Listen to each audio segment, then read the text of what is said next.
Dear students, now we are going to start the chapter 2 named Units and Measurements.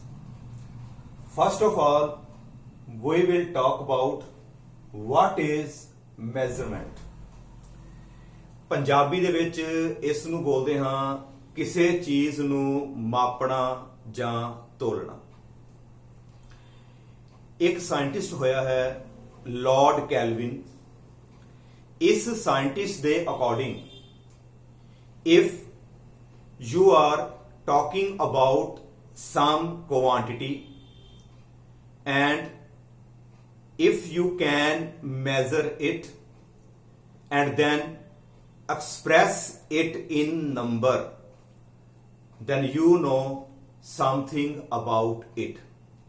ਭਾਵ ਜੇਕਰ ਤੁਸੀਂ ਕਿਸੇ quantity ਬਾਰੇ ਗੱਲ ਕਰਦੇ ਹੋ ਤੇ ਉਹਨੂੰ ਤੁਸੀਂ ਮਾਪ ਵੀ ਲੈਂਦੇ ਹੋ ਤੇ ਮਾਪਣ ਤੋਂ ਬਾਅਦ ਜੇਕਰ ਤੁਸੀਂ ਉਹਨੂੰ ਨੰਬਰ ਦੇ ਵਿੱਚ ਐਕਸਪ੍ਰੈਸ ਕਰਤਾ then you know something about it, ਤੁਹਾਨੂੰ ਉਸ ਚੀਜ਼ ਬਾਰੇ ਕੁਛ ਨਾ ਕੁਛ ਪਤਾ ਹੈ।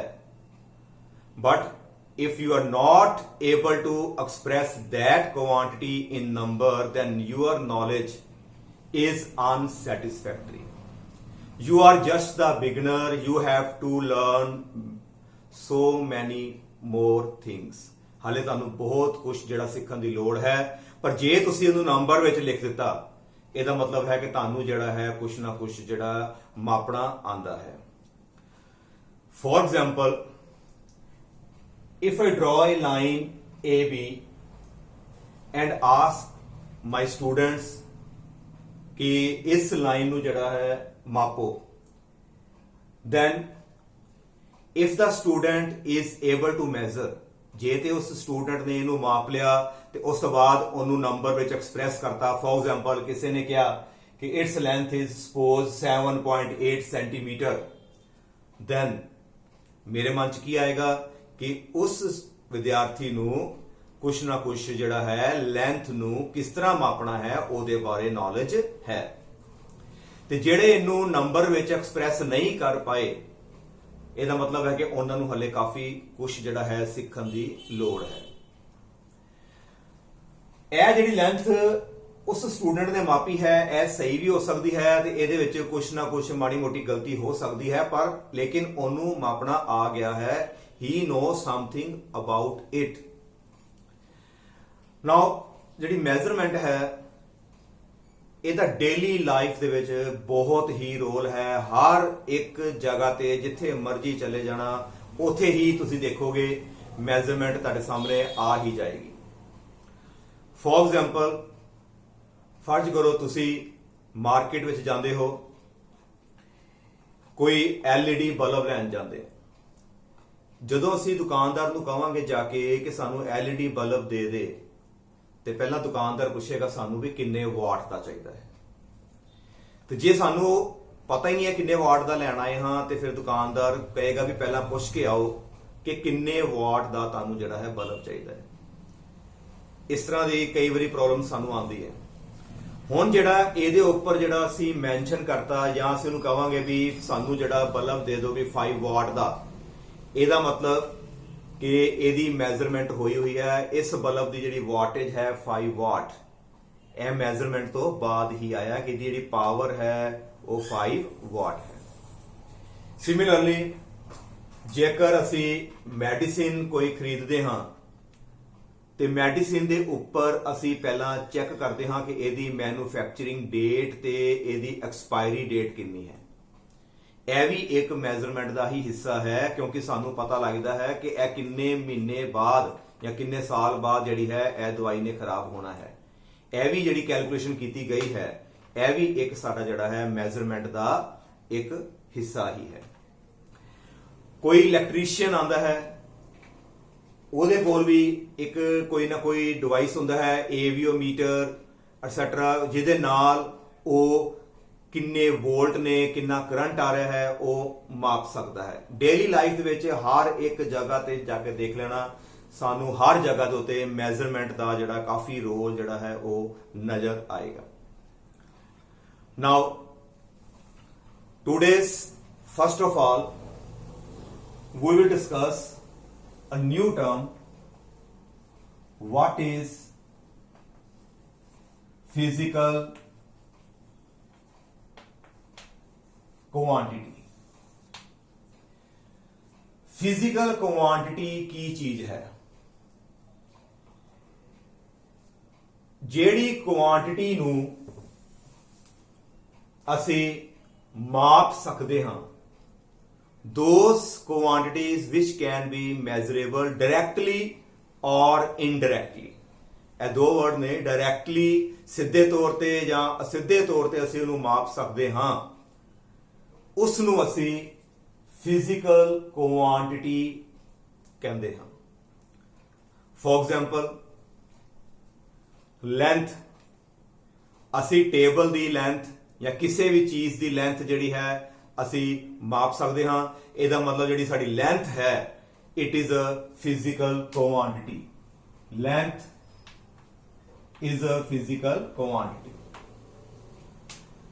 ਜੇ ਅਸੀਂ ਡਿਸਟੈਂਸ ਦੀ ਗੱਲ ਕਰੀਏ, ਉਹ ਵੀ ਲੈਂਥ ਹੀ ਹੈ। ਡਿਸਪਲੇਸਮੈਂਟ ਦੀ ਗੱਲ ਕਰੀਏ, ਉਹ ਵੀ ਲੈਂਥ ਹੈ। ਤੇ ਜੇ ਅਸੀਂ ਸਰਕਲ ਦੇ ਰੇਡੀਅਸ ਦੀ ਗੱਲ ਕਰਦੇ ਹਾਂ ਕਿ ਉਹਦੀ ਸੈਂਟਰ ਤੋਂ ਲੈ ਕੇ ਸਰਫੇਸ ਤੱਕ ਜਿਹੜੀ ਦੂਰੀ ਕਿੰਨੀ ਹੈ, it is just also length. It means length ਨੂੰ ਮਾਪਿਆ ਜਾ ਸਕਦਾ ਹੈ, ਤੇ ਜੇ ਲੈਂਥ ਨੂੰ ਮਾਪਿਆ ਜਾ ਸਕਦਾ ਹੈ ਤੇ ਲੈਂਥ ਸਾਡੀ ਜਿਹੜੀ ਹੈ ਉਹ ਫਿਜ਼ੀਕਲ ਕੁਆਂਟਿਟੀ ਹੋਏਗੀ। ਕੀ ਅਸੀਂ ਆਪਣਾ ਭਾਰ, ਆਪਣਾ ਪੁੰਜ, ਜਿਹਨੂੰ ਮਾਸ ਬੋਲਦੇ ਹਾਂ, ਕਈ ਵਾਰੀ ਕੰਫਿਊਜ਼ਨ ਹੁੰਦੀ ਹੈ weight ਤੇ ਮਾਸ ਦੇ ਵਿੱਚ, ਇਹਨੂੰ ਅਸੀਂ ਬਾਅਦ ਚੋਂ ਡਿਸਕਸ ਕਰਾਂਗੇ। ਮੈਂ ਆਪਣਾ ਭਾਰ ਜਿਹੜਾ ਪੁੰਜ ਮਾਪ ਸਕਦਾ ਹਾਂ। ਮੇਰਾ ਭਾਰ ਮੰਨ ਲਓ 70 ਕਿਲੋ ਹੈ। ਇਹਦਾ ਮਤਲਬ ਜਿਹੜਾ ਮਾਸ ਹੈ, it is also a physical quantity because mass of a body can be measured। ਅਸੀਂ ਜਿਹੜਾ ਹੈ ਮਾਸ ਨੂੰ ਮਾਪ ਸਕਦੇ ਹਾਂ। ਉਸ ਤੋਂ ਬਾਅਦ ਟਾਈਮ ਦੀ ਗੱਲ ਕਰੀਏ, ਸਾਨੂੰ ਪਤਾ ਵਾਚ ਬਣੀਆਂ ਹੋਈਆਂ ਨੇ, ਅਸੀਂ ਟਾਈਮ ਨੋਟ ਕਰਦੇ ਹਾਂ, ਸਕੂਲ ਕਿੰਨੇ ਵਜੇ ਜਾਣਾ ਹੈ, ਕਿੰਨੇ ਵਜੇ ਛੁੱਟੀ ਹੋਏਗੀ। ਟਾਈਮ ਨੂੰ ਵੀ ਮਾਪਿਆ ਜਾ ਸਕਦਾ ਹੈ। ਇਟ ਮੀਨਸ ਜਿਹੜਾ ਸਾਡਾ ਟਾਈਮ ਹੈ, time is also a physical quantity. ਇਹਦਾ ਮਤਲਬ ਫਿਜ਼ੀਕਲ ਕੁਆਂਟਿਟੀ ਵਾਸਤੇ ਸ਼ਰਤ ਹੈ ਕਿ that quantity should be measurable, ਉਹਨੂੰ ਮਾਪਿਆ ਜਾ ਸਕੇ, ਭਾਵੇਂ ਡਾਇਰੈਕਟਲੀ ਤੇ ਭਾਵੇਂ ਬੇਟਾ ਇਨਡਾਇਰੈਕਟਲੀ। ਨਾਓ ਟੈਂਪਰੇਚਰ, ਉਹਨੂੰ ਵੀ ਅਸੀਂ ਮਾਪ ਸਕਦੇ ਹਾਂ with the help of thermometer. Similarly speed of a car, speed of a scooter, motorcycle, etc. you can measure with the help of a speedometer. There are so many physical quantities ਜਿਹੜੀਆਂ ਅਸੀਂ measure ਕਰ ਸਕਦੇ ਹਾਂ, ਜਿਨ੍ਹਾਂ ਨੂੰ ਅਸੀਂ line ਸਿਰ ਹਰ chapter wise ਜਿਹੜਾ ਹੈ ਇਹਨਾਂ ਦੀ ਜਿਹੜੀ ਹੈ ਆਪਾਂ ਡਿਟੇਲ ਪੜ੍ਹਦੇ ਜਾਵਾਂਗੇ। ਨਾਓ ਹੋਰ ਕਿਹੜੀਆਂ ਫਿਜ਼ੀਕਲ ਕੁਆਂਟੀਟੀਜ਼ ਨੇ ਜਿਨ੍ਹਾਂ ਨੂੰ ਮੈਜ਼ਰ ਕੀਤਾ ਜਾ ਸਕਦਾ ਹੈ? ਇਹ ਤੁਸੀਂ 9th 10th ਦੇ ਵਿੱਚ ਤਕਰੀਬਨ ਕਾਫੀ ਜ਼ਿਆਦਾ ਤੁਸੀਂ ਪੜ੍ਹ ਚੁੱਕੇ ਹੋ। ਅਸੀਂ ਕਰੰਟ ਬਾਰੇ ਪੜ੍ਹਿਆ, ਅਸੀਂ ਪੋਟੈਂਸ਼ੀਅਲ ਡਿਫਰੈਂਸ ਬਾਰੇ ਵੀ ਅਸੀਂ ਪੜ੍ਹਿਆ, resistance of the wire of the any appliance ਅਸੀਂ ਮੈਜ਼ਰ ਕਰ ਸਕਦੇ ਹਾਂ। ਇਸ ਤੋਂ ਇਲਾਵਾ speed, work, power, energy, so many there are physical quantities। now physical quantity ਜਿਹੜੀ ਹੈ, ਇਹਨੂੰ ਅਸੀਂ ਮੈਜ਼ਰ ਜੇ ਕਰਨਾ ਹੈ ਤੇ ਕਰਨਾ ਕਿਸ ਤਰ੍ਹਾਂ ਹੈ? ਜੇ ਕਿਸੇ ਵੀ ਫਿਜ਼ੀਕਲ ਕੁਆਂਟਿਟੀ ਨੂੰ ਮਾਪਣਾ ਚਾਹੁੰਦੇ ਹਾਂ ਤੇ ਸਾਨੂੰ ਪਹਿਲਾਂ ਉਹਦੇ ਵਾਸਤੇ ਇੱਕ ਸਟੈਂਡਰਡ ਆਫ ਮੈਜ਼ਰਮੈਂਟ ਦੀ ਲੋੜ ਪਏਗੀ। ਜਿਸ ਚੀਜ਼ ਨੂੰ ਅਸੀਂ ਮਾਪਣਾ ਹੈ ਉਹਦੇ ਵਾਸਤੇ ਕੁਝ ਨਾ ਕੁਝ ਡਿਵਾਈਸ ਬਣਿਆ ਹੋਣਾ ਚਾਹੀਦਾ ਹੈ, ਕੋਈ ਯੰਤਰ ਚਾਹੀਦਾ ਹੈ ਜਿਹਦੇ ਨਾਲ ਅਸੀਂ ਉਸ ਨੂੰ ਮਾਪ ਸਕੀਏ।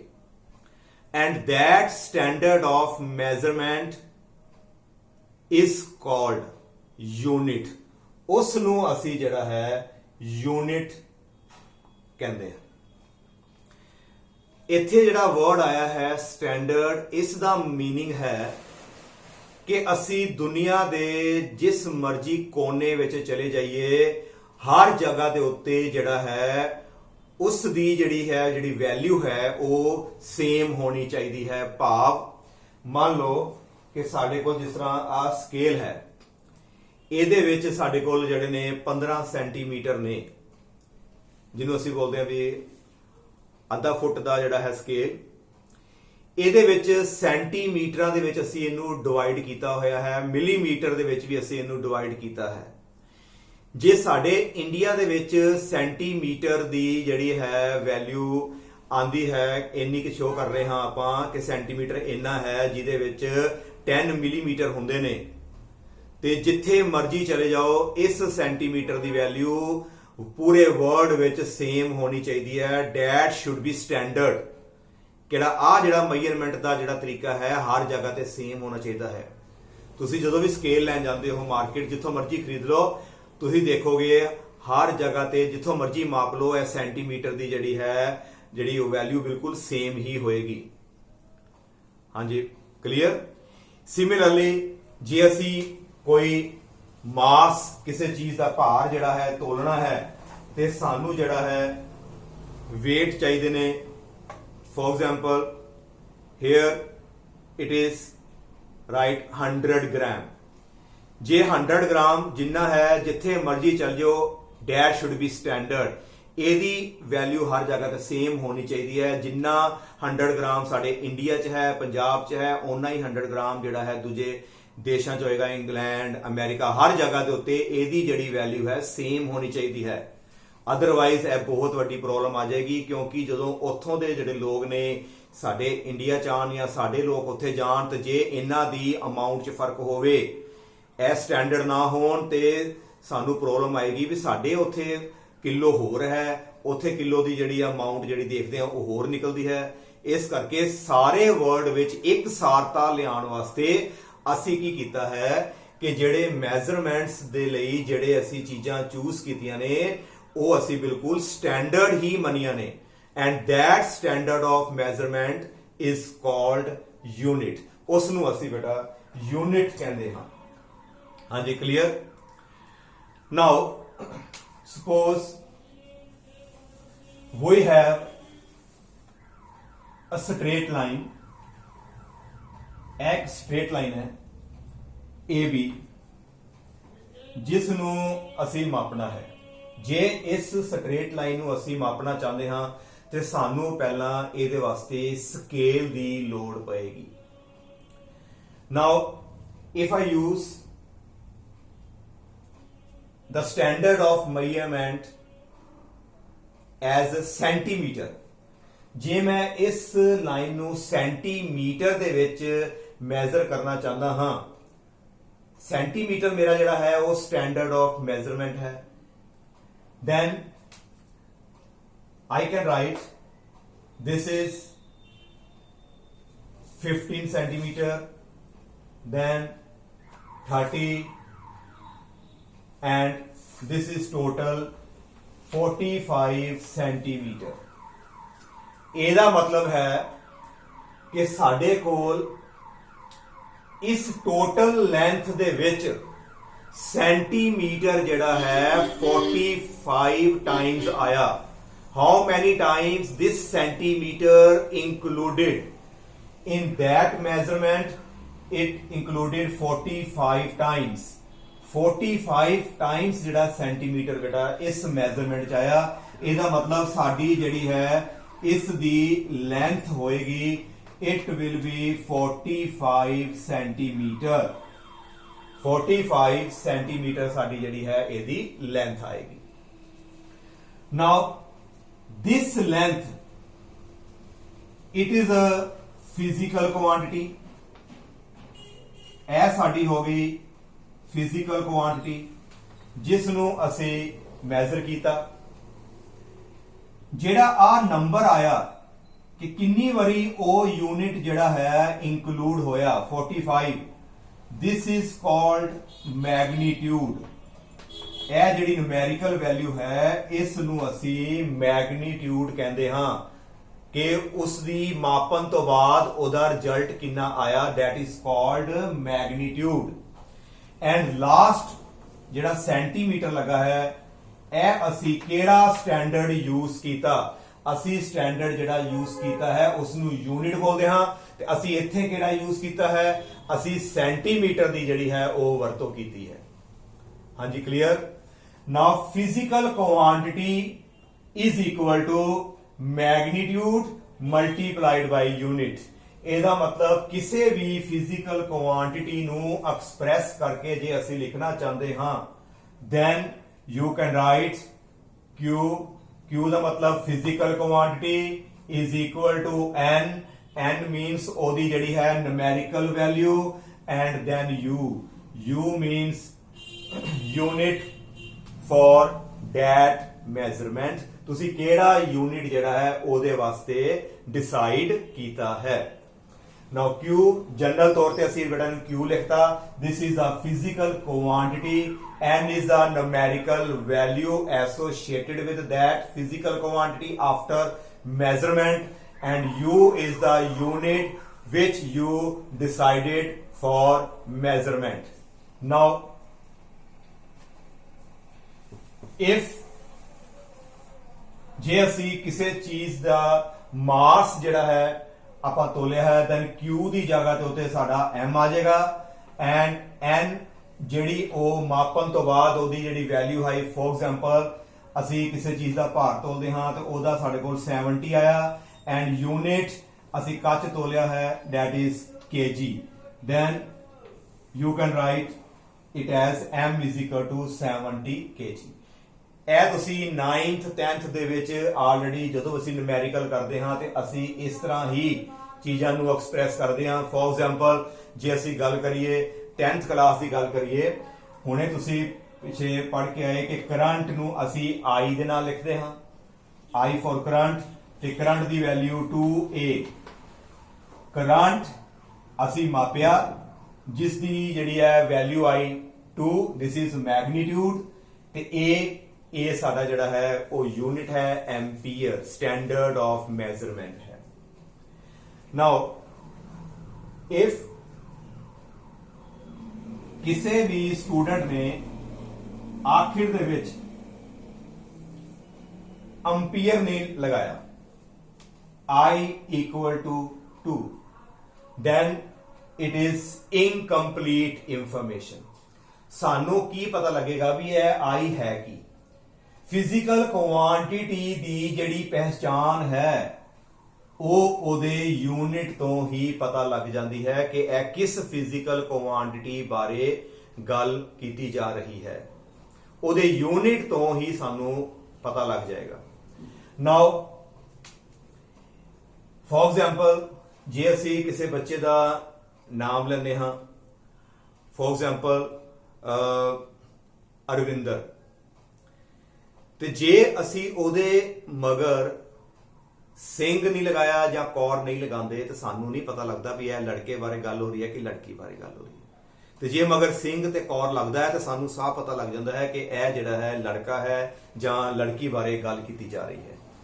ਇਸੇ ਤਰੀਕੇ ਦੇ ਨਾਲ ਕਿਸੇ ਵੀ ਫਿਜ਼ੀਕਲ ਕੁਆਂਟੀਟੀ ਦੀ ਪਹਿਚਾਣ ਦੇ ਲਈ ਉਹਦੇ ਮਗਰ ਉਹਦਾ ਜਿਹੜਾ ਯੂਨਿਟ ਹੈ ਉਸ ਨੂੰ ਲਿਖਣਾ ਬਹੁਤ ਹੀ ਜ਼ਰੂਰੀ ਹੁੰਦਾ ਹੈ, otherwise that is incomplete information।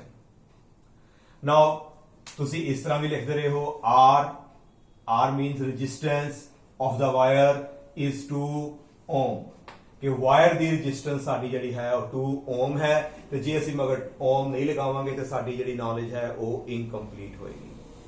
I think ਤੁਹਾਨੂੰ ਇੱਥੋਂ ਤੱਕ ਪਤਾ ਲੱਗ ਗਿਆ ਕਿ ਫਿਜ਼ੀਕਲ ਕੁਆਂਟੀਟੀ ਜਿਹੜੀ ਹੈ ਉਹ ਲੈਫਟ ਸਾਈਡ ਤੇ ਲਿਖਣੀ ਹੈ, ਉਸ ਤੋਂ ਅੱਗੇ ਇਕੁਅਲ ਪਾਣਾ ਹੈ, ਇਕੁਅਲ ਪਾਉਣ ਤੋਂ ਬਾਅਦ ਤੁਸੀਂ ਉਸ ਫਿਜ਼ੀਕਲ ਕੁਆਂਟੀਟੀ ਦਾ ਮੈਗਨੀਟਿਊਡ ਲਿਖੋਗੇ ਕਿਉਂਕਿ ਫਿਜ਼ੀਕਲ ਕੁਆਂਟੀਟੀ ਹੁੰਦੀ ਉਹ ਹੈ ਜਿਹਨੂੰ ਮਾਪਿਆ ਜਾ ਸਕੇ, ਤੇ ਨਾਲ ਉਹਦਾ ਜਿਹੜਾ ਹੈ ਯੂਨਿਟ ਲਿਖੋਗੇ। Now Q is equal to NU। Now ਫਰਜ਼ ਕਰੋ ਮੈਂ ਬਾਜ਼ਾਰ ਜਾਣਾ, ਉਥੋਂ ਮੈਂ ਸ਼ੂਗਰ ਜਿਹੜੀ ਹੈ ਮੰਨ ਲਓ ਖਰੀਦੀ, ਮੈਂ ਉਹਨੂੰ ਕਿਹਾ ਜਾ ਕੇ ਦੁਕਾਨਦਾਰ ਨੂੰ ਕਿ ਮੈਨੂੰ 2 ਕਿਲੋ ਜਿਹੜੀ ਹੈ ਨਾ ਉਹ ਖੰਡ ਦੇ ਦੇ, ਸ਼ੂਗਰ ਮੈਨੂੰ ਦੇ ਦਿਓ 2 ਕਿਲੋ। then ਮਾਸ ਕਿੰਨਾ ਹੋ ਗਿਆ 2 kg। ਉਹਨੇ ਮੈਨੂੰ ਜਿਹੜੀ ਹੈ ਸ਼ੂਗਰ ਜਿਹੜੀ ਹੈ ਤੋਲੀ ਤੇ ਉਹਨੇ ਮੈਨੂੰ ਜਿਹੜਾ ਹੈ ਲਿਫਾਫੇ ਚ ਪਾ ਕੇ ਮੈਨੂੰ ਉਹ ਦੇ ਦਿੱਤੀ। ਨਾਓ ਇਫ ਆਈ ਸੇ, ਜੇ ਮੈਂ ਉਸ ਦੁਕਾਨਦਾਰ ਨੂੰ ਕਹਾਂ ਕਿ ਮੈਨੂੰ ਜਿਹੜੀ ਸ਼ੂਗਰ ਦੇਣੀ ਹੈ ਉਹ 2000 ਗ੍ਰਾਮ ਦੇ ਦੇ, ਮੈਨੂੰ ਸ਼ੂਗਰ ਦੇ ਦੇ 2000 ਗ੍ਰਾਮ। ਤੇ ਜੇ ਅਸੀਂ ਧਿਆਨ ਨਾਲ ਦੇਖੀਏ ਇਹ ਦੋਨੋਂ ਚੀਜ਼ਾਂ ਸੇਮ ਹੀ ਹਨ। ਇਹ 2 kg 1 kg ਦੇ ਵਿੱਚ ਸਾਨੂੰ ਪਤਾ ਹੈ ਕਿ ਸਾਡੇ ਕੋਲ 1000 ਗ੍ਰਾਮ ਹੁੰਦੇ ਨੇ, ਤੇ ਫਿਰ 2 kg ਚ ਕਿੰਨੇ ਹੋ ਗਏ 2000 ਗ੍ਰਾਮ। ਇਹਦਾ ਮਤਲਬ ਹੈ ਕਿ ਇਹ ਦੋਨੋਂ ਚੀਜ਼ਾਂ ਤੇ ਸੇਮ ਹੀ ਹਨ, 2 ਕਿਲੋ ਕਹਿ ਲੋ ਜਾਂ 2000 ਗ੍ਰਾਮ ਕਹਿ ਲੋ। ਬਟ ਸਾਨੂੰ ਅੱਛਾ ਨਹੀਂ ਲੱਗੇਗਾ ਜਦੋਂ ਅਸੀਂ ਇਹਨੂੰ ਕਹਾਂਗੇ ਵੀ 2000 ਗ੍ਰਾਮ ਸਾਨੂੰ ਸ਼ੂਗਰ ਦੇ ਦੇ। ਸਾਨੂੰ ਕਹਿਣਾ ਚੰਗਾ ਲੱਗੇਗਾ ਵੀ 2 ਕਿਲੋ ਅਸੀਂ ਕਹਿੰਦੇ ਆ, ਅਸੀਂ 2000 ਗ੍ਰਾਮ ਜਿਹੜਾ ਵਰਡ ਅਸੀਂ ਨਹੀਂ ਯੂਜ਼ ਕਰਦੇ। ਇਹਦਾ ਕੀ ਕਾਰਨ ਹੈ ਕਿ ਸਭ ਨਾਲੋਂ ਪਹਿਲਾਂ ਅਸੀਂ ਦੇਖਣਾ ਹੈ ਕਿ ਜਿਹੜੀ ਚੀਜ਼ ਅਸੀਂ ਮਾਪਣ ਲੱਗੇ ਹਾਂ ਉਹਦਾ ਸਾਈਜ਼ ਕਿੰਨਾ ਹੈ। ਜੇ ਉਹਦਾ ਸਾਈਜ਼ ਵੱਡਾ ਹੈ, ਉਹਦੀ ਅਮਾਉਂਟ ਜ਼ਿਆਦਾ ਹੈ, ਤੇ ਉਹਦੇ ਵਾਸਤੇ ਜਿਹੜਾ ਹੈ ਯੂਨਿਟ ਜਿਹੜਾ ਆਪਾਂ ਚੂਜ਼ ਕਰਨਾ ਹੈ ਉਹ ਵੱਡਾ ਲੈਣਾ ਚਾਹੀਦਾ ਹੈ। ਤੇ ਜੇ ਸਾਈਜ਼ ਛੋਟਾ ਹੈ ਫਿਜ਼ੀਕਲ ਕੁਆਂਟੀਟੀ ਦਾ, ਤੇ ਉਹਦੇ ਵਾਸਤੇ ਜਿਹੜਾ ਹੈ ਅਸੀਂ ਛੋਟਾ ਸਟੈਂਡਰਡ ਆਫ ਮੈਜ਼ਰਮੈਂਟ ਯੂਜ਼ ਕਰਾਂਗੇ। ਹਾਂਜੀ ਕਲੀਅਰ। ਜੇ ਮੈਂ ਕਹਾਂ ਕਿ ਇਥੋਂ ਦਿੱਲੀ ਜਿਹੜਾ ਹੈ ਕਿੰਨਾ ਦੂਰ ਹੈ, ਇੱਕ ਬੱਚੇ ਨੇ ਕਿਹਾ ਵੀ ਸਾਨੂੰ ਸਰ ਦਿੱਲੀ ਦਾ ਡਿਸਟੈਂਸ ਇਥੋਂ 450 ਕਿਲੋਮੀਟਰ ਹੈ, ਤੇ ਜੇ ਮੈਂ ਇਹਨੂੰ ਮੀਟਰ ਵਿੱਚ ਕਨਵਰਟ ਕਰਦਾ ਤੇ ਸਾਡੇ ਕੋਲ ਨਾਲ 1000 ਲੱਗੇਗਾ, 45 ਮਲਟੀਪਲਾਈ ਬਾਏ ਸਾਡੇ ਕੋਲ ਆ ਜਾਏਗਾ 1 2 3 4 10 raised to power 4 ਮੀਟਰ। ਸਾਡੇ ਕੋਲ ਬੇਟਾ ਮੀਟਰ ਚ ਵੈਲਿਊ ਆ ਗਈ 45 into 10 raised to power 4। ਅਰੇ ਕਿਸੇ ਨੂੰ ਅਸੀਂ ਇਨਫੋਰਮੇਸ਼ਨ ਦੇ ਦਈਏ ਵੀ ਦਿੱਲੀ ਦਾ ਡਿਸਟੈਂਸ ਇਥੋਂ 45 into 10 raised to power 4 metre ਹੈ, ਉਹ ਤੇ ਪਹਿਲਾਂ ਇਹਨੂੰ ਸੋਚਦਾ ਹੀ ਰਹਿ ਜਾਏਗਾ, ਤੇ ਉਸ ਤੋਂ ਬਾਅਦ ਨਾਲੇ ਸਾਨੂੰ ਕਹੇਗਾ ਵੀ ਇਹ ਮੂਰਖ ਹੈ ਬੰਦਾ, ਇਹਨੂੰ ਤੇ ਡਿਸਟੈਂਸ ਨੂੰ ਬਾਰੇ ਦੱਸਣਾ ਪਤਾ ਹੀ ਨਹੀਂ ਹੈ। ਕਿ ਜੇ ਡਿਸਟੈਂਸ ਜ਼ਿਆਦਾ ਹੈ ਉਦੋਂ ਯੂਨਿਟ ਅਸੀਂ ਕਿਲੋਮੀਟਰ ਵਰਤਾਂਗੇ, ਜੇ ਡਿਸਟੈਂਸ ਥੋੜਾ ਘੱਟ ਹੈ ਉਦੋਂ ਅਸੀਂ ਮੀਟਰਾਂ 'ਚ ਵੀ ਗੱਲ ਕਰ ਸਕਦੇ ਹਾਂ, ਤੇ ਜੇ ਅਸੀਂ ਕਾਪੀ ਦੀ ਗੱਲ ਕਰੀਏ ਕਿ ਡਰਾ ਏ ਲਾਈਨ, ਤੇ ਉੱਥੇ ਅਸੀਂ ਗੱਲ ਸੈਂਟੀਮੀਟਰ 'ਚ ਕਰਦੇ ਹਾਂ। ਜਦੋਂ ਵੀ ਅਸੀਂ ਲਾਈਨ ਡਰਾ ਕੀਤੀ ਹੈ ਕਾਪੀ ਦੇ ਉੱਤੇ, ਕੋਈ ਅਸੀਂ ਟ੍ਰਾਇੰਗਲ ਡਰਾ ਕੀਤੀ ਹੈ, ਕੋਈ ਕੰਸਟਰਕਸ਼ਨ ਕੀਤੀ ਹੈ, ਤੇ ਅਸੀਂ ਤੁਸੀਂ ਦੇਖਿਆ ਹੋਏਗਾ ਕਿ ਅਸੀਂ ਲਾਈਨ ਡਰਾ ਕਰਦੇ ਹਾਂ ਸੈਂਟੀਮੀਟਰ 'ਚ। ਕਦੀ ਵੀ ਅਸੀਂ ਇੰਜ ਨਹੀਂ ਲਿਖਿਆ ਕਿ ਇੰਨੇ ਮੀਟਰ ਲਾਈਨ ਡਰਾ ਕਰੋ, ਬਿਕੋਜ਼ ਕੋਈ ਵੀ ਮੈਜ਼ਰਮੈਂਟ ਕਰਨੀ ਹੈ ਪਹਿਲਾਂ ਉਹਦਾ ਸਾਈਜ਼ ਦੇਖਿਆ ਜਾਂਦਾ ਹੈ। ਸਾਈਜ਼ ਦੇਖਣ ਤੋਂ ਬਾਅਦ ਯੂਨਿਟ ਜਿਹੜਾ ਹੈ ਡਿਸਾਈਡ ਕੀਤਾ ਜਾਂਦਾ ਹੈ ਕਿ ਕਿਹੜਾ ਯੂਨਿਟ ਇਹਦੇ ਵਾਸਤੇ ਸਹੀ ਰਹੇਗਾ। ਨਾਓ ਕਮ ਟੂ ਪੁਆਇੰਟ ਅਗੇਨ। ਚੀਨੀ ਆਪਾਂ ਲੈਣਗੇ, ਅਸੀਂ ਉਹਨੂੰ ਕਿਹਾ ਕਿ 2 ਕਿਲੋ, ਜਾਂ ਅਸੀਂ ਉਹਨੂੰ ਕਹਿੰਦੇ ਹਾਂ ਵੀ 2000 ਗ੍ਰਾਮ। ਗੱਲ ਤੇ ਸੇਮ ਹੈ, ਪਰ this is the better way to say 2 kg, ਕਿਉਂਕਿ ਅਮਾਉਂਟ ਜ਼ਿਆਦਾ ਹੈ ਉਹ ਕਿਲੋਗ੍ਰਾਮ ਚ। Now 2 kg equal to 2000 gram. 2 kilo ਜਿਹੜਾ ਹੈ 2000 ਗ੍ਰਾਮ ਦੇ ਇਕੁਅਲ ਹੈ। 2 kg ਜਿਹੜਾ ਹੈ ਦੋਨੋਂ ਆਪਸ equal. Now what is 2? It is of magnitude. ਇੱਥੇ ਮੈਗਨੀਟਿਊਡ ਨੂੰ ਅਸੀਂ ਲਿਖਤਾ N1। what is kg? it is a unit decided। ਇਹ ਯੂਨਿਟ ਅਸੀਂ ਡਿਸਾਈਡ ਕੀਤਾ U1 ਹੋ ਗਿਆ, is equal to, ਜਦੋਂ ਅਸੀਂ ਗੱਲ ਕਰ ਰਹੇ ਹਾਂ 2000 ਗ੍ਰਾਮ ਚ, now 2000 gram is the numerical value, ਇਸ ਨੂੰ ਅਸੀਂ ਕਹਤਾ N2, and what is gram? it is the unit decided, ਇਹਨੂੰ ਅਸੀਂ ਕਹਤਾ U2। ਇਹ ਗੱਲ ਸੇਮ ਹੀ ਹੈ ਦੋਨਾਂ ਵਾਸਤੇ। ਫਿਜ਼ੀਕਲ ਕੁਆਂਟੀਟੀ, ਇਹਦੇ ਵਾਸਤੇ ਵੀ ਫਿਜ਼ੀਕਲ ਕੁਆਂਟੀਟੀ ਮਾਸ ਹੈ, ਇਹਦੇ ਵਾਸਤੇ ਵੀ ਸਾਡੀ ਫਿਜ਼ੀਕਲ ਕੁਆਂਟੀਟੀ ਮਾਸ ਹੀ ਹੈ।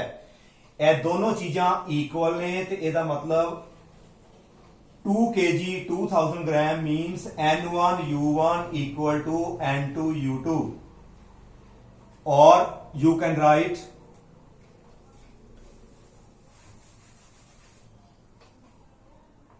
N1 over N2।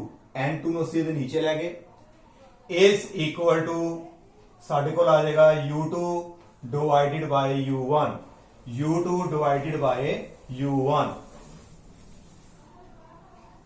now ਇੱਥੇ ਦੇਖੋ N1 1 ਵਾਲੀ ਟਰਮ ਉੱਪਰ ਹੈ ਦੂਜੇ ਪਾਸੇ 1 ਵਾਲੀ ਟਰਮ ਜਿਹੜੀ ਹੈ ਉਹ ਨੀਚੇ ਹੈ ਇਹਨੂੰ ਅਸੀਂ ਬੋਲਦੇ ਹਾਂ indirectly similarly here ਇਹਦਾ ਮਤਲਬ numerical value ਉਹ ਇਨਵਰਸਲੀ ਪ੍ਰੋਪੋਰਸ਼ਨਲ ਟੂ ਯੂਨਿਟ ਉਹ ਯੂਨਿਟ ਦੇ ਇਨਵਰਸਲੀ ਹੋ ਗਈ ਕਹਿਣ ਦਾ ਮਤਲਬ ਜੇਕਰ ਅਸੀਂ ਯੂਨਿਟ ਛੋਟਾ ਚੂਜ਼ ਕਰ ਲੋਗੇ ਜੇ ਅਸੀਂ ਯੂਨਿਟ ਨੂੰ ਛੋਟਾ ਡਿਸਾਈਡ ਕਰ ਲਿਆ ਵੀ ਆ ਯੂਨਿਟ ਅਸੀਂ ਲੈ ਕੇ ਚੱਲਣਾ ਹੈ ਛੋਟਾ ਯੂਨਿਟ ਲੈ ਲਿਆ ਗ੍ਰਾਮਾਂ 'ਚ ਗੱਲ ਕਰਨੀ ਹੈ ਤੇ ਉਹਦੇ ਨਾਲ numerical value ਜਿਹੜੀ ਹੈ ਉਹ ਜ਼ਿਆਦਾ ਆਏਗੀ ਦੇ ਆਰ ਇਨਵਰਸਲੀ ਇਨਵਰਸਲੀ ਦਾ ਮਤਲਬ ਹੁੰਦਾ ਹੈ ਜੇ ਇੱਕ ਚੀਜ਼ ਘੱਟ ਹੋਏਗੀ ਤੇ ਦੂਸਰੀ ਵੱਧ ਹੋਏਗੀ ਜੇ ਅਸੀਂ ਛੋਟਾ ਯੂਨਿਟ ਅਸੀਂ ਚੂਜ਼ ਕਰਦੇ ਹਾਂ ਫੋਰ ਐਗਜ਼ਾਮਪਲ ਗ੍ਰਾਮ ਤੇ ਉਹਦੇ ਨਾਲ numerical value ਸਾਡੀ ਜਿਹੜੀ ਆਏਗੀ ਉਹ ਜ਼ਿਆਦਾ ਆਏਗੀ ਤੇ ਜੇ ਅਸੀਂ ਯੂਨਿਟ ਨੂੰ ਵੱਡਾ ਚੂਜ਼ ਕਰ ਲਿਆ ਕਿਲੋਗ੍ਰਾਮਾਂ 'ਚ ਗੱਲ ਕਰਾਂਗੇ ਦੈਨ ਉਹਦੀ ਜਿਹੜੀ ਹੈ numerical value ਜਿਹੜੀ ਹੈ ਉਹ ਛੋਟੀ ਆਏਗੀ ਹਾਂਜੀ ਬੇਟਾ ਕਲੀਅਰ ਇਸ ਇਕੁਏਸ਼ਨ ਤੋਂ ਅਸੀਂ ਆ ਸਿੱਖਿਆ ਹੈ ਕਿ ਜੇਕਰ ਯੂਨਿਟ ਛੋਟਾ ਚੂਜ਼ ਕਰੋਗੇ ਤੇ ਉਹਦੇ ਵਿੱਚ ਜਿਹੜਾ ਹੈ ਓਨੇ ਟਾਈਮਸ ਜਿਹੜਾ ਉਹ ਯੂਨਿਟ ਜ਼ਿਆਦਾ ਰਿਪੀਟ ਹੋਏਗਾ ਇਹਦੇ ਵਿੱਚ ਗ੍ਰਾਮ 2000 ਟਾਈਮਸ ਆਇਆ ਤੇ ਇਹਦੇ ਵਿੱਚ ਕਿਲੋਗ੍ਰਾਮ ਸਿਰਫ 2 ਵਾਰੀ ਆਇਆ ਇਹਦਾ ਮਤਲਬ ਹੈ ਕਿ ਸਾਨੂੰ ਇਸ ਤਰ੍ਹਾਂ ਕਹਿਣਾ ਸੌਖਾ ਰਹੇਗਾ ਕਿ ਮਾਸ of the sugar is 2 kg ਇੰਨੀ ਵੱਡੀ ਵੈਲਿਊ ਬੋਲਣ ਦੀ ਕੋਈ ਲੋੜ ਨਹੀਂ ਹੈ it means size of unit depends upon the quantity of the physical quantity to be measured ਜਿਹੜੀ ਕੁਆਂਟੀਟੀ ਅਸੀਂ ਮੇਜ਼ਰ ਕਰਨੀ ਹੈ ਉਹਦਾ ਸਾਈਜ਼ ਕਿੰਨਾ ਹੈ ਕਈ ਵਾਰੀ ਅਸੀਂ ਗੱਲ ਕਰਦੇ ਹਾਂ ਅਰਥ ਤੋਂ ਸਨ ਦੀ ਦੂਰੀ ਅਰੇ ਉਹ ਤੇ ਇੰਨਾ ਦੂਰ ਹੈ ਕਿ ਉੱਥੇ ਅਸੀਂ ਗੱਲ ਸੈਂਟੀਮੀਟਰ 'ਚ ਕਰਾਂਗੇ ਅਸੀਂ ਉੱਥੇ ਸੈਂਟੀਮੀਟਰ 'ਚ ਨਹੀਂ ਗੱਲ ਕਰਾਂਗੇ ਮੀਟਰ 'ਚ ਵੀ ਨਹੀਂ ਗੱਲ ਕਰਾਂਗੇ ਬੇਟਾ ਉਹ ਕਿਲੋਮੀਟਰ ਵੀ ਜਿਹੜਾ ਇੰਨਾ ਛੋਟਾ ਪੈ ਗਿਆ ਇੰਨਾ ਜ਼ਿਆਦਾ ਡਿਸਟੈਂਸ ਹੈ ਕਿ ਉਹਦੇ ਵਾਸਤੇ ਅਸੀਂ ਨਵੇਂ ਯੂਨਿਟ ਜਿਹੜੇ ਬਣਾਏ ਨੇ ਜਿਹਨੂੰ ਅਸੀਂ ਬੋਲਦੇ ਹਾਂ ਲਾਈਟ ਈਅਰ ਜਾਂ ਪਾਰਸੈਕ ਜਦੋਂ ਡਿਸਟੈਂਸ ਬਹੁਤ ਜ਼ਿਆਦਾ ਹੋ ਜਾਂਦਾ ਹੈ ਐਸਟ੍ਰੋਨੋਮਿਕਲ ਆਬਜੈਕਟ ਦੀ ਗੱਲ ਕਰਦੇ ਹਾਂ ਉਦੋਂ ਸਾਡੇ ਕੋਲ ਡਿਸਟੈਂਸ ਇੰਨਾ ਜ਼ਿਆਦਾ ਹੋ ਗਿਆ ਉਸ ਟਾਈਮ ਦੇ ਉੱਤੇ ਜਿਹੜਾ ਹੈ ਅਸੀਂ ਜਿਹੜਾ ਹੈ ਕਿਲੋਮੀਟਰ ਤੋਂ ਵੀ ਵੱਡੇ ਜਿਹੜੇ ਯੂਨਿਟ ਬਣਾ ਲਏ ਉਹ ਲਾਈਟ ਈਅਰ 'ਚ ਗੱਲ ਕਰਾਂਗੇ ਕਿਲੋਮੀਟਰ ਉਸ ਟਾਈਮ ਤੇ ਸਾਡੇ ਕੋਲ ਛੋਟਾ ਪੈ ਜਾਂਦਾ ਹੈ ਨਾਓ ਇਹ ਸਾਰੇ ਅਸੀਂ ਟੌਪਿਕ ਦੇ ਵਿੱਚ ਅੱਜ ਸਿੱਖ ਲਿਆ ਹੈ ਕਿ ਫਿਜ਼ੀਕਲ ਕੁਆਂਟੀਟੀ ਨੂੰ ਅਸੀਂ ਲੈਫਟ ਸਾਈਡ ਤੇ ਰੱਖਣਾ ਹੈ ਤੇ ਉਸ ਤੋਂ ਬਾਅਦ ਉਹਦੀ numerical value ਆਏਗੀ ਤੇ ਦੈਨ ਉਸ ਤੋਂ ਬਾਅਦ ਜਿਹੜਾ ਹੈ ਉਹਦਾ ਜਿਹੜਾ ਯੂਨਿਟ ਜਿਹੜਾ ਹੈ ਲਿਖਿਆ ਜਾਏਗਾ ਅਸੀਂ ਜਿਹੜੀਆਂ ਫਿਜ਼ੀਕਲ ਕੁਆਂਟੀਟੀ ਅਸੀਂ ਜਿਹੜੇ ਪੜ੍ਹਦੇ ਸੀਗੇ ਅਸੀਂ ਉਹਨਾਂ ਫਿਜ਼ੀਕਲ ਕੁਆਂਟੀਟੀ ਨੂੰ ਜਿਹੜਾ ਹੈ ਦੋ ਪਾਰਟਸ ਦੇ ਵਿੱਚ ਅਸੀਂ ਜਿਹੜਾ ਹੈ ਉਹਨੂੰ ਡਿਵਾਈਡ ਕਰ ਦਿੱਤਾ ਹੈ ਨਾਓ the first one is fundamental physical quantity ਸਾਡੇ ਕੋਲ ਪਹਿਲਾ ਹੈ fundamental physical quantity ਤੇ ਦੂਸਰੀਆਂ physical quantity ਦਾ ਨਾਮ ਅਸੀਂ ਪਾ ਦਿੱਤਾ ਹੈ derived physical quantity ਦੋ ਤਰ੍ਹਾਂ ਦੀਆਂ ਸਾਡੇ ਕੋਲ physical quantity ਨੇ ਇੱਕ fundamental ਜਿਸ ਨੂੰ ਅਸੀਂ ਬੋਲਦੇ ਹਾਂ basic physical quantity and the second one is the derived physical quantity ਜਿਹੜੀ fundamental physical quantity ਹੈ ਇਹ ਉਹ ਹੁੰਦੀ ਹੈ ਜਿਹੜੀ ਆਪਣੇ ਆਪ ਦੇ ਵਿੱਚ ਕੰਪਲੀਟ ਹੈ ਜਿਸ ਨੂੰ ਫਰਦਰ ਡਿਵਾਈਡ ਨਹੀਂ ਕੀਤਾ ਜਾ ਸਕਦਾ ਕਿਸੇ ਹੋਰ ਫਿਜ਼ੀਕਲ ਕੁਆਂਟੀਟੀ ਵਿੱਚ ਇਹਨੂੰ ਐਕਸਪ੍ਰੈਸ ਕਰਨ ਦੀ ਕੋਈ ਲੋੜ ਨਹੀਂ ਹੈ ਆਪਣੇ ਆਪ ਚ complete for example length time mass they are fundamental physical quantity because they can be expressed completely without any help of other physical quantity ਦੂਜੇ ਦੀ ਸਾਨੂੰ ਕੋਈ ਲੋੜ ਨਹੀਂ ਹੈ ਇਹ ਆਪਣੇ ਆਪ ਚ ਕੰਪਲੀਟ ਹੈ ਲੈਂਥ ਟਾਈਮ ਮਾਸ ਇਸ ਤਰ੍ਹਾਂ ਸਾਡੇ ਕੋਲ ਟੋਟਲ ਜਿਹੜੀਆਂ ਨੇ 7 ਫਿਜ਼ੀਕਲ ਕੁਆਂਟੀਟੀ ਨੇ ਜਿਨ੍ਹਾਂ ਬਾਰੇ ਅਸੀਂ ਡਿਸਕਸ ਕਰਾਂਗੇ। ਇਹਨਾਂ ਦੀ ਡੈਫੀਨੇਸ਼ਨਾਂ ਤੁਸੀਂ ਜਿਹੜੀਆਂ ਨੇ ਉਹ ਯਾਦ ਵੀ ਕਰਨੀਆਂ ਨੇ। ਮਾਸ, ਲੈਂਥ, ਟਾਈਮ, ਇਹ ਤਾਂ 3 ਸੀ। ਉਸ ਤੋਂ ਇਲਾਵਾ ਕਰੰਟ, ਇਹ ਵੀ ਸਾਡੀ ਜਿਹੜੀ ਹੈ ਫੰਡਾਮੈਂਟਲ ਫਿਜ਼ੀਕਲ ਕੁਆਂਟੀਟੀ ਹੈ। ਉਸ ਤੋਂ ਬਾਅਦ amount of substance, then luminous intensity and temperature. All these are 7 fundamental physical quantity. ਤੇ ਜਿਹੜੀਆਂ ਫਿਜ਼ੀਕਲ ਕੁਆਂਟੀਟੀ ਬਾਕੀ ਰਹਿ ਗਈਆਂ, work, force, acceleration, power, energy, ਉਹ ਫਿਜ਼ੀਕਲ ਕੁਆਂਟੀਟੀ ਜਿਹੜੀਆਂ ਨੇ ਇਹ ਫੰਡਾਮੈਂਟਲ ਕੁਆਂਟੀਟੀ ਤੋਂ ਮਿਕਸ ਕਰਕੇ ਬਣਨਗੀਆਂ। ਉਹ ਇਹਨਾਂ ਤੋਂ ਹੀ ਆਪਾਂ ਡਰਾਈਵ ਕਰਾਂਗੇ। ਇਹ 7 ਫਿਜ਼ੀਕਲ ਕੁਆਂਟੀਟੀ ਜਿਹੜੀਆਂ ਬੋਲੀਆਂ, ਉਹਨਾਂ ਤੋਂ ਬਾਕੀ ਫਿਜ਼ੀਕਲ ਕੁਆਂਟੀਟੀ ਅਸੀਂ ਬਣਾਵਾਂਗੇ। And that physical quantity which are derived from fundamental physical quantity are called derived physical quantity. ਉਸ ਨੂੰ ਅਸੀਂ ਜਿਹੜਾ ਹੈ ਡਰਾਈਵਡ ਫਿਜ਼ੀਕਲ ਕੁਆਂਟੀਟੀ ਕਹਿੰਦੇ ਹਾਂ।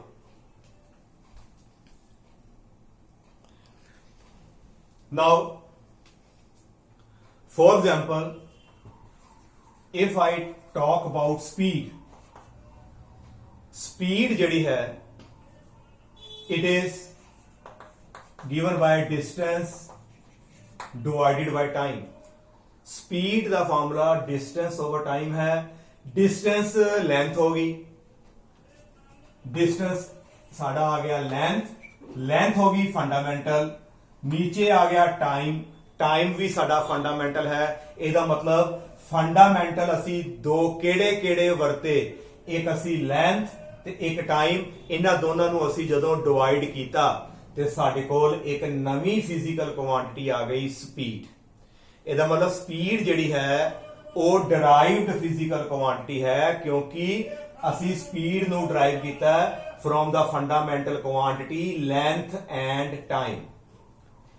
ਇਹ ਡਰਾਈਵਡ ਫਿਜ਼ੀਕਲ ਕੁਆਂਟੀਟੀਜ਼ ਅਸੀਂ ਵੱਖਰੀਆਂ ਇਸ ਕਰਕੇ ਬਣਾਈਆਂ ਕਿਉਂਕਿ ਬਾਰ-ਬਾਰ ਇੰਨੀਆਂ ਫਿਜ਼ੀਕਲ ਕੁਆਂਟੀਟੀਜ਼ ਦੇ ਅਸੀਂ ਯੂਨਿਟ ਕਿੱਥੋਂ ਯਾਦ ਕਰਾਂਗੇ। ਅਸੀਂ ਸਿਰਫ ਤੇ ਸਿਰਫ ਜਿਹੜੀਆਂ 7 ਫੰਡਾਮੈਂਟਲ ਕੁਆਂਟੀਟੀਜ਼ ਨੇ ਉਹਨਾਂ ਦੇ ਅਸੀਂ ਤਕਰੀਬਨ ਯੂਨਿਟ ਜਿਹੜੇ ਨੇ ਯਾਦ ਕੀਤੇ ਨੇ। ਬਾਕੀ ਫਿਜ਼ੀਕਲ ਕੁਆਂਟੀਟੀ ਦੇ ਯੂਨਿਟਸ ਜਿਹੜੇ ਨੇ ਇਹਨਾਂ ਤੋਂ ਹੀ ਬਣ ਜਾਣਗੇ। ਜੇ ਇਹਦਾ ਯੂਨਿਟ ਮੀਟਰ ਹੈ, ਇਹਦਾ ਯੂਨਿਟ ਆਪਾਂ ਸੈਕਿੰਡ ਬੋਲਦੇ ਹਾਂ, ਤੇ ਸਪੀਡ ਦਾ ਯੂਨਿਟ ਬਣ ਜਾਏਗਾ ਮੀਟਰ ਪਰ ਸੈਕਿੰਡ। ਨਾਓ ਇਸ ਤੋਂ ਅੱਗੇ ਜਿਹੜੀ ਹੈ ਫਰਦਰ ਜਿਹੜਾ ਆਪਾਂ ਸਟੱਡੀ ਕਰਾਂਗੇ fundamental units, fundamental drive units, drive physical quantity, ਉਹ ਅਸੀਂ ਹੁਣ ਬੇਟਾ ਨੈਕਸਟ ਲੈਕਚਰ ਵਿੱਚ ਸਟੱਡੀ ਕਰਾਂਗੇ। ਕਿ ਆਈ ਹੋਪ ਕਿ ਤੁਹਾਨੂੰ ਅੱਜ ਦਾ ਲੈਕਚਰ ਜਿਹੜਾ ਹੈ ਉਹ ਪਸੰਦ